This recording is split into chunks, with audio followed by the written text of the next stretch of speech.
सभी को राधे राधे, हरे कृष्णा। आपके अपने YouTube चैनल प्रेम भक्ति में आपका फिर से एक बार स्वागत है। चलिए इसी के साथ आज हम सुनेंगे नाम जप करने के चमत्कार। तो आइए मन में श्री हरि का ध्यान करते हुए, श्री राम का ध्यान करते हुए हम सुनते हैं। एक गांव में गोपाल नाम का एक लड़का रहता था। गोपाल बहुत ही गरीब परिवार से था और अनाथ था। उसके पास संपत्ति के नाम पर केवल एक छोटा सा घर और एक गाय थी। गोपाल के पास खेती बाड़ी करने के लिए भी कोई भी ज़मीन नहीं थी, इसलिए वह अपना गुजारा जंगल से लकड़ियां काटकर और उन्हें बाजार में बेचकर करता था। इसी तरह से उसका जीवन यापन चल रहा था। लेकिन इतनी गरीबी होने के बावजूद भी गोपाल को परमात्मा से कभी कोई शिकायत नहीं थी। गोपाल रोज़ सुबह जल्दी उठता और ईश्वर के नाम का जाप करता। फिर उसके बाद वह अपने बाकी काम शुरू करता था। गोपाल भगवान राम और माता सीता को बहुत मानता था और राम के ही नाम का जाप किया करता था। गरीब होने के बावजूद भी वह लोगों की मदद अपनी योग्यता के अनुसार करता था, उनकी सेवा भी करता था। गोपाल रोज़ सुबह उठकर जंगल से लकड़ियां काटने के लिए चला जाता था और जो भी उससे पैसे मिलते थे उस लकड़ियों को काटने से उससे वह अपने घर का राशन ले आता था। एक दिन की बात है, गोपाल लकड़ियां काटने गया। उस दिन उसका काम जल्दी ख़त्म हो गया। वह लकड़ियों को बेचने के लिए बाज़ार की तरफ चल दिया। लेकिन उस दिन गर्मी बहुत ज़्यादा थी, इसीलिए गोपाल का गला प्यास के कारण सूख गया। उसने आसपास देखा, लेकिन उसे कोई भी नदी, तालाब कुछ भी नहीं दिखाई दिया। वह अपनी प्यास बुझा सके थोड़ी दूर चलने के बाद गोपाल को एक छोटी सी झोपड़ी नजर आई। वह उस झोपड़ी को देखकर बहुत हैरान हुआ। वह सोचने लगा कि इतने भयानक जंगल में भला कौन झोपड़ी बनाकर रहता है और यह झोपड़ी किसकी है। फिर गोपाल ने सोचा कि शायद मुझे यहाँ से पीने के लिए पानी मिल जाए। यह सोचकर गोपाल झोपड़ी के पास गया। झोपड़ी के पास पहुंचकर गोपाल ने आवाज़ लगाई। गोपाल की आवाज़ सुनकर झोपड़ी से बाहर एक लड़की आई। उसने गोपाल से पूछा कि आप कौन हैं और मुझे आवाज़ क्यों लगा रहे हैं।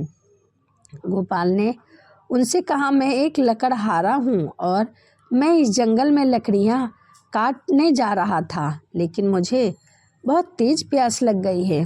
मुझे आपकी झोपड़ी नज़र आई और मैंने सोचा शायद मुझे पीने के लिए पानी मिल जाए। लड़की ने उससे कहा, यहाँ रुकिए, मैं अभी आपके लिए पानी लेकर आती हूँ। यह कहकर वह लड़की अंदर गई और गोपाल के लिए पानी लेकर बाहर आई। गोपाल ने पानी पिया, जिससे उसकी प्यास बुझ गई। फिर उसने लड़की से पूछा, आप कौन हो और इतने घने जंगल में क्यों रहती हो।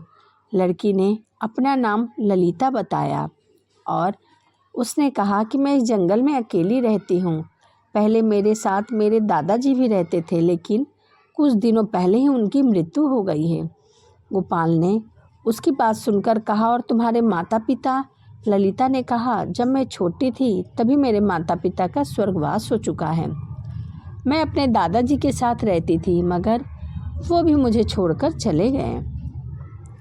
गोपाल की बात सुनकर अकेले रहने वाली जंगल में लड़की, जिसे डर भी नहीं लगता था, ललिता ने कहा, मुझे डर नहीं लगता है। मुझे अब इन जंगल की आदत सी हो गई है। यहाँ रहते हुए मेरा आधा जीवन तो कट गया, बाकी बचा हुआ जीवन भी कट जाएगा।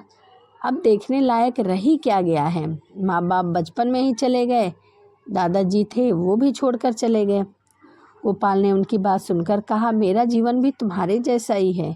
मेरा भी इस दुनिया में कोई नहीं है।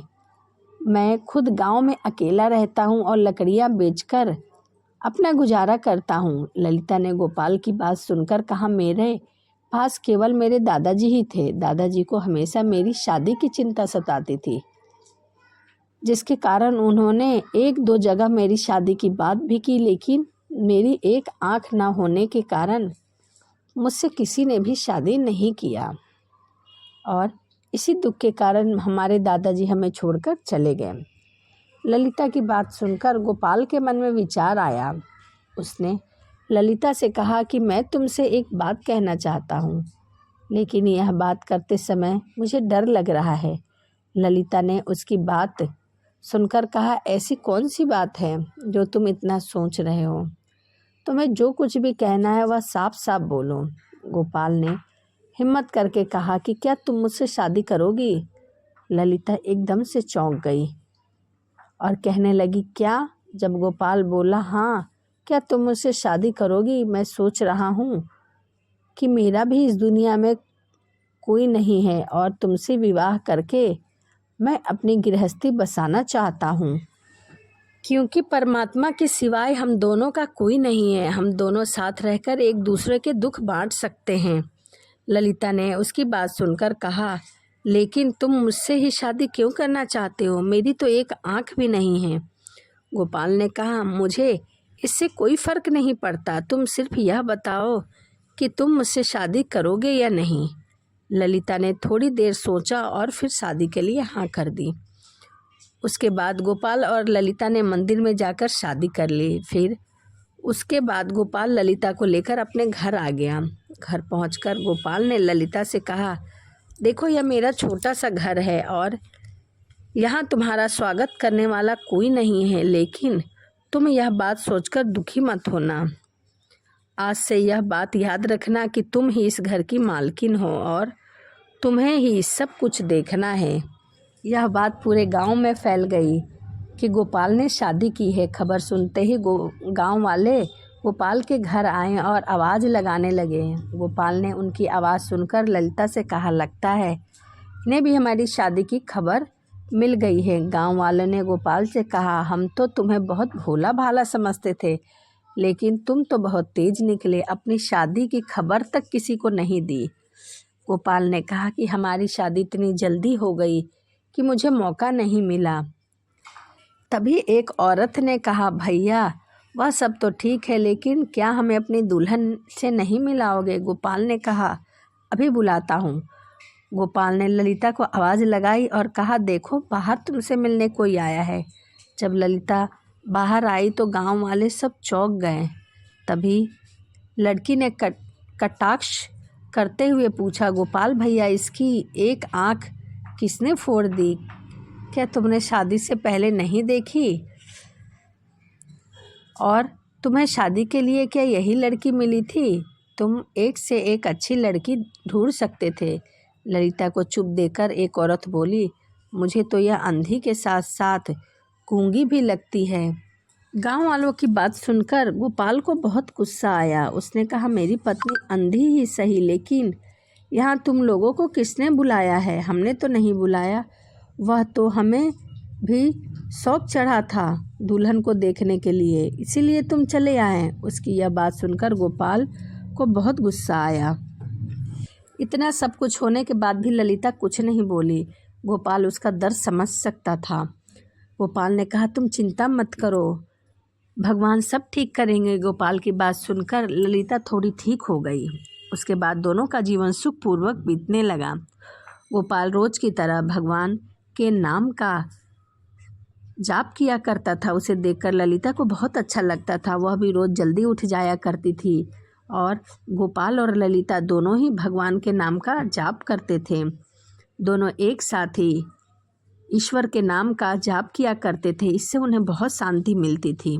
एक दिन ललिता ने गोपाल से कहा कि तुम तैयार हो जाओ, हम नदी से पानी लेकर तब तक मैं आती हूँ। यह कहकर ललिता नदी में पानी लेने चली गई। जब वह नदी पर पानी लेने पहुंची तो नदी पर गांव की कुछ औरतें खड़ी थी जो ललिता को देखकर उसका मजाक उड़ा रही थी, लेकिन ललिता ने उनकी बातों का कोई जवाब नहीं दिया। वह चुपचाप पानी भरकर घर आ गई और जब रास्ते में उसे बहुत देर लगी तो उन औरतों ने ललिता को पानी तक भी नहीं भरने दिया, गिरा दिया। ललिता चुपचाप घर वापस आ गई। जब वह घर पहुंची तो गोपाल ने उसके खाली मटके को देखकर पूछा कि तुम पानी क्यों नहीं लेके आई? तुम्हारा मटका बिल्कुल खाली है, तुम पानी भरकर क्यों नहीं लाई? ललिता बिना कुछ बोले घर के अंदर चली गई। गोपाल भी पीछे पीछे घर के अंदर गया। फिर उसने ललिता से पूछा। तब ललिता ने कहा, जब मैं नदी पर पानी भरने गई थी तो कुछ औरतों ने मेरा मजाक उड़ाया और मुझे पानी भी नहीं भरने दिया। गोपाल को बहुत गुस्सा आया। वह उनसे लड़ने के लिए जाने लगा, लेकिन ललिता ने रोक लिया। तब गोपाल ने कहा, मैंने तो तुमसे शादी इसलिए की थी कि तुम्हारा जीवन सुखी हो जाए, ना कि मेरी वजह से दुखी हो जाए। लोग तुम्हारा मजाक उड़ाते हैं और तुम कुछ बोलने नहीं देती। ललिता ने उनकी बात सुनकर कहा, तुम परेशान ना हो, इसमें उनकी क्या गलती है। गलती तो हमारे पिछले कर्मों की है जो मुझे यह सब भोगना पड़ रहा है। गोपाल ने उसकी बात सुनकर कहा, तुम परेशान मत हो, भगवान सब ठीक करेंगे। उसके बाद गोपाल ने कुछ सोचा और फिर ललिता से कहा कि अब तुम इस गांव में नहीं रहोगी, हम यह गांव छोड़कर शहर को जाएंगे, वहां मुझे कोई ना कोई काम मिल जाएगा। गोपाल ने कहा, तुम उसकी चिंता मत करो, पास वाले गांव में मेरा एक दोस्त रहता है जो अपनी गाय को ले जाएगा। अब तुम ज़्यादा मत सोचो, अपने पास जो थोड़ा बहुत सामान है उसे साथ लेकर चलेंगे। हम आज रात को ही यहाँ से निकलेंगे। रात के समय गोपाल और ललिता सिर पर पोटली रखकर गांव से बाहर जाने लगे। तभी अचानक उनके सामने एक महात्मा जी आ गए। महात्मा के चेहरे पर बहुत तेज था। गोपाल और ललिता ने उन्हें देखकर उनके चरणों में माथा टेका और उनके सामने हाथ जोड़कर बैठ गए। गोपाल ने पूछा, गुरुजी आप कौन हैं और इस भयानक जंगल में क्या कर रहे हैं। महात्मा ने कोई जवाब नहीं दिया। गोपाल ने फिर पूछा, फिर तुम दोनों इतनी रात में कहाँ जा रहे हो। महात्मा जी ने कहा। तब गोपाल ने महात्मा जी को सारी कहानी बताई। गोपाल की बात सुनकर महात्मा ने कहा, तुम अपने ईश्वर पर विश्वास रखो और एक दिन यहाँ मेरे पास रहो, ईश्वर सब ठीक कर देंगे। गोपाल और ललिता ने कुछ देर सोचा, फिर दोनों गुरु देव जी यानी कि महात्मा जी के पास रहने के लिए तैयार हो गए। जहाँ महात्मा जी बैठते थे उनके पीछे ही महात्मा जी की एक झोपड़ी थी। महात्मा ने उन दोनों को वहाँ सोने के लिए कहा। तब ललिता ने पूछा, लेकिन महात्मा जी आप कहाँ सोएंगे। महात्मा ने कोई जवाब नहीं दिया और कहा कि तुम चिंता मत करो और अंदर जाओ, सुबह नित्यनेम करने के बाद मेरे पास आना। महात्मा का आदेश मानकर गोपाल और ललिता सोने के लिए अंदर चले गए। सुबह 5 बजे गोपाल और ललिता उठे, स्नान आदि करके भगवान के नाम का जाप किया और अपना नित्यनेम पूरा करने के बाद महात्मा के पास आए। महात्मा बैठे उनका इंतजार कर रहे थे। दोनों ने महात्मा को प्रणाम किया। महात्मा ने ललिता से कहा, बेटा सामने जो नदी है तुम उसमें भगवान का नाम लेकर स्नान करके आओ। ललिता महात्मा की बात मानकर नदी में स्नान करने चली गई और जय श्री राम का जाप करती हुई नदी में उतर गई। जब उसने पानी में डुबकी लगाई और उसके बाद बाहर आई तो वह जोर जोर से गोपाल को आवाज़ देने लगी। ललिता की बात सुनकर गोपाल दौड़ा उसके पास पहुंचा। ललिता की खुशी का ठिकाना नहीं था। ललिता की दूसरी आंख की रोशनी वापस आ गई थी। गोपाल को उसकी बात पर विश्वास नहीं हुआ, लेकिन जब उसने ध्यान से देखा तो उसे विश्वास हो गया कि ललिता अब ठीक हो गई है। लेकिन यह चमत्कार के बारे में गोपाल और ललिता को कुछ भी समझ नहीं आया। यह बात सिर्फ महात्मा जी ही बता सकते थे। फिर दोनों महात्मा जी के पास गए और पूछा कि यह सब कैसे हुआ। तब महात्मा जी ने बोला कि जाओ तुम अपनी कुटिया में जाओ, झोपड़ी में जाओ, तुम्हारे भगवान के नाम के चमत्कार से हुआ। फिर दोनों नाम जाप करने लगे। इसीलिए वह समझ गए कि यह जो चमत्कार हुआ है वह सब ईश्वर की मर्जी से हुआ है। गोपाल तो इस बात पर पहले भी विश्वास करता था, लेकिन अब ललिता भी करने लगी। उसके बाद गोपाल और ललिता दोनों अपने घर की ओर चले गए और मेहनत और ईमानदारी से काम करने लगे। कुछ समय बाद उनकी गरीबी भी दूर हो गई। तो यह कहानी हमें क्या सिखाती है कि हमें ईश्वर पर भरोसा रखना चाहिए। ईश्वर सब अच्छा करते हैं। तो चलिए इसी के साथ वीडियो को यहीं समाप्त करते हैं और मिलते हैं अगली वीडियो में। सभी को राधे राधे, हरे कृष्णा।